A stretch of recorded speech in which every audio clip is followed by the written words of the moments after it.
Nabi Nuh adalah salah satu nabi yang paling dikenal dalam tradisi agama Abrahamik, termasuk Islam, Kristen, dan Yahudi.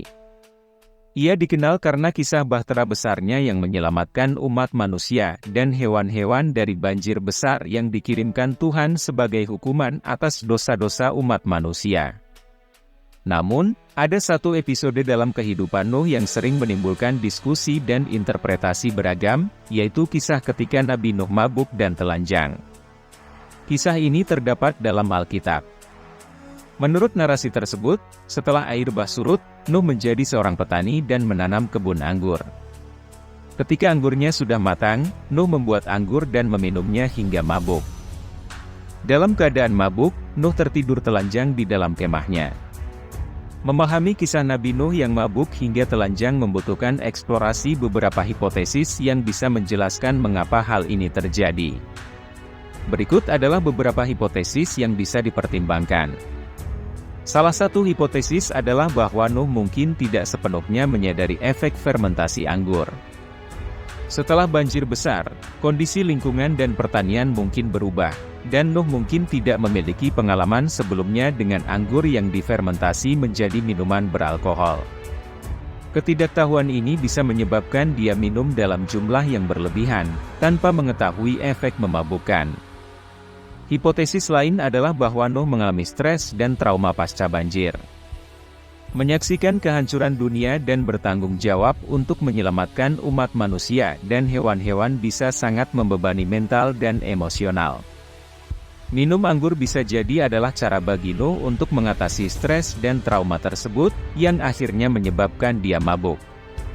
Hipotesis lain, setelah air bah surut, Nuh memulai kehidupan baru dan mungkin bereksperimen dengan budidaya anggur dan pembuatan anggur. Proses fermentasi dan konsumsi minuman beralkohol mungkin masih dalam tahap awal percobaan, sehingga Nuh bisa saja tidak sepenuhnya mengerti batasan yang diperlukan untuk mengonsumsi anggur tanpa mabuk. Narasi tentang mabuknya Nuh adalah cara untuk menunjukkan sisi manusiawi dari seorang nabi. Ini menggambarkan bahwa bahkan orang-orang yang paling saleh sekalipun, memiliki kelemahan dan bisa melakukan kesalahan. Ini menekankan bahwa kemanusiaan dan kerentanan, adalah bagian dari pengalaman hidup setiap individu, termasuk para nabi. Setelah menghadapi kehancuran total dari peradaban yang dikenal sebelumnya, mabuknya Nuh mungkin mencerminkan upaya untuk menyesuaikan diri dengan kehidupan baru dan tantangan yang dihadapi setelah banjir besar. Ketidakpastian masa depan, tanggung jawab besar, dan beban psikologis dari peristiwa besar bisa mempengaruhi tindakan Nuh. Ham, salah satu putra Nuh, melihat ayahnya telanjang dan memberitahukan kedua saudara laki-lakinya, Sem dan Yafet. Kedua saudara ini kemudian mengambil sehelai kain, meletakkannya di atas bahu mereka, dan berjalan mundur untuk menutupi tubuh ayah mereka tanpa melihatnya. Ketika Nuh terbangun dan mengetahui apa yang telah dilakukan Ham, ia mengutuk Kanaan, anak Ham, dan memberkati Sem dan Yafet. Cerita ini memiliki banyak lapisan makna dan telah diinterpretasikan dalam berbagai cara oleh para teolog dan ulama. Kisah ini menunjukkan bahwa bahkan seorang nabi pun bisa melakukan kesalahan. Ini mencerminkan sifat manusia yang rentan terhadap kelemahan dan dosa. Nuh, meskipun seorang nabi yang patuh kepada Tuhan, menunjukkan bahwa kesucian dan kebijaksanaan bukan berarti tidak pernah melakukan kesalahan. Kisah ini menekankan pentingnya menghormati orang tua dan menjaga kehormatan mereka. Tindakan Ham dalam melihat dan mungkin memperolok ayahnya yang telanjang, dan memberitahukan hal itu kepada saudara-saudaranya, bukan hanya tentang melihat telanjang secara fisik, tetapi lebih tentang ketidakpedulian dan kurangnya rasa hormat. Tindakan Sem dan Yafet yang menutupi tubuh ayah mereka tanpa melihatnya, adalah bentuk penghormatan yang mendalam, dan ini dianggap sebagai tindakan yang benar dan terhormat. Sebaliknya, tindakan Ham dianggap merendahkan dan tidak bermoral. Kutukan Nuh terhadap Kanaan sering diinterpretasikan sebagai pembenaran teologis untuk ketidaksetaraan sosial yang terjadi kemudian dalam sejarah.